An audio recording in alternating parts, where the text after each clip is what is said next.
Hello everyone, how are you doing? This is MD Tech here with another quick tutorial. In today's tutorial I'm going to show you guys how to change the system user interface language in Windows 10. So if you want to change the localized version of your Windows operating system language, this tutorial will be for you. So we're going to go ahead and jump right into it, and we're going to start by opening up the start button. Just left click on the start button one time. Select the settings gear icon on the left side. Wherever you hover over it says settings, so go ahead and left click on that. Now that you're here, you want to go select the time and language tile.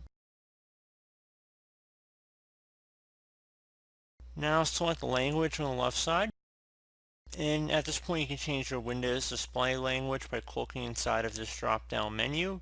So this is going to change what your core system user interface language is, so if there's other ones that are currently installed in here. If you're using a Microsoft based account to log in, there'd be an option right underneath here to add a Windows display language in the Microsoft Store. Otherwise you can select the add a preferred language button in here.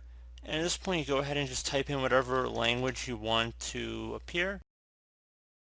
And you can see there's a lot of different regional versions of most languages too, that at least if you're watching this video you'd probably would come across. And you just would go ahead and select whichever one's applicable for you, and then select next. Select the install button, and there you go. It should say language pack available once you've selected it, so go ahead and select that.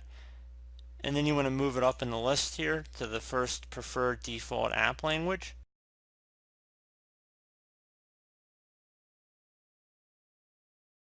You can select it one more time too, and then select options.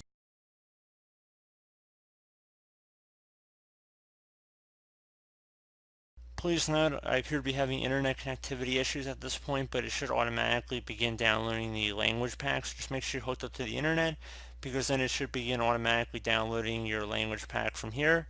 So I do hope this brief tutorial was able to help you guys out, and as always, thank you for watching, and I do look forward to catching you all in the next tutorial. Goodbye.